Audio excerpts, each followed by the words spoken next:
20 minutes past 2 on your Wednesday.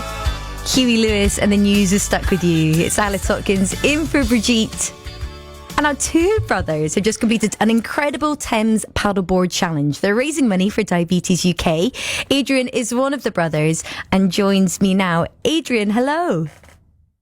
Hi Alice, great to be here. It's great to have you. Now tell me, when I say an incredible Thames water paddleboard challenge, what does that mean? What were you trying to do? Okay, so we were raising money for Diabetes UK and we paddled 100 kilometres down the River Thames from Lechlade in Gloucestershire to Pangbourne. And how challenging? How challenging is that? Because I've tried to dabble on a paddleboard, trying to just move, let alone cover a distance like that. How tricky was it to manage? Well, so for me, it was actually okay. I'm quite an experienced paddleboarder, so I've done a lot of long distance paddling. But my brother Tim, he was this year brand new to paddleboarding. He'd only been out 4 or 5 times, so he was a complete novice. He had a few lessons. He lives in Norfolk. He had a few lessons from Go Paddle in Horning, but really he was starting from scratch. So for him, it was a big challenge. So we were on a tandem paddleboard, so both of us working together. And by the end of it, he was an expert. You learned the hard way, being flung in at the deep end. Yeah, you did. Yeah.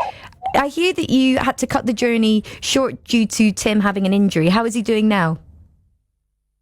Well, it wasn't really an injury. It was really just very sore muscles after the first day. So the first day we paddled for 45 miles, so 15 hours. We started at 5 o'clock in the morning in Lechlade, and we got to Clifton Hampden, which was 45 miles down the river. And he was already, muscles were hurting. So the next morning they were really hurting. You know how it is the day after. So we managed another 4.5 hours and 18 miles, arrived at Pangbourne just after 1 o'clock on Sunday. Wow. I mean, as you're describing that, I feel like the muscles in my arms aching just at the thought of that length of time doing that continuous motion. What was the highlight for you?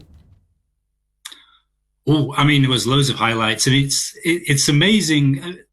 Starting early in the morning up in the upper reach of the Thames is really peaceful. It's beautiful scenery. There's lots of wildlife.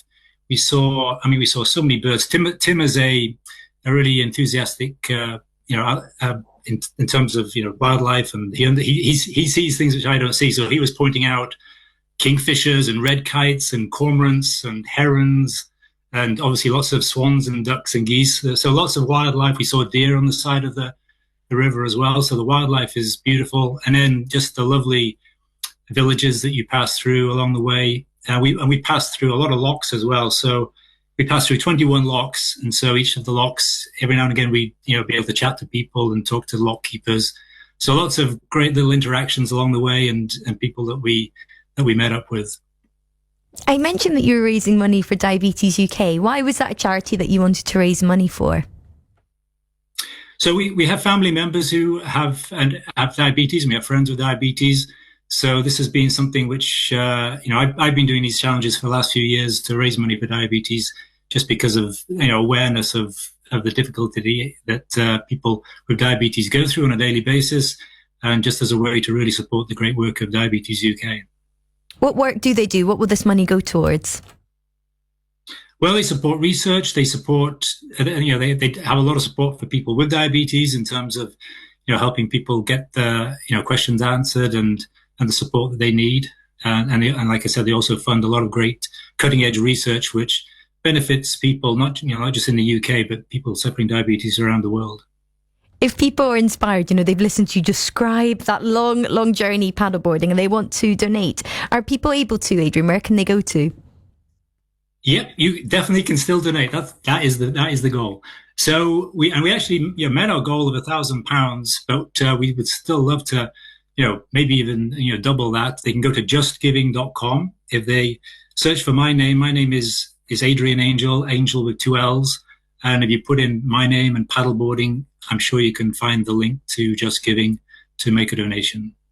Amazing. Well, congratulations. And I've got to ask before you go, after you do a big challenge like that, how did you celebrate or relieve yourself or have a little bit of joy at the other end, despite your aching arms? Well, Well, I mean, I have to mention that the other key person of this whole team is my other brother Stephen, who was our support crew, who met us along the way, and we stayed at his house after finishing the challenge, and we had a nice meal.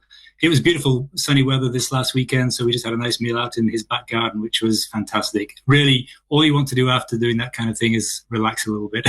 Yeah, I can imagine. And I like the role that brother did of I'm going to prepare the meal and the celebrations after, and I'll focus on that. I feel like that's what I would have brought to the situation as well. Well, huge congratulations to you again, Adrian. And you mentioned there that if people want to donate, they can search your name. It's Adrian Angel, and they can find your Just Giving that way. Huge congratulations to you. Time flies by when the night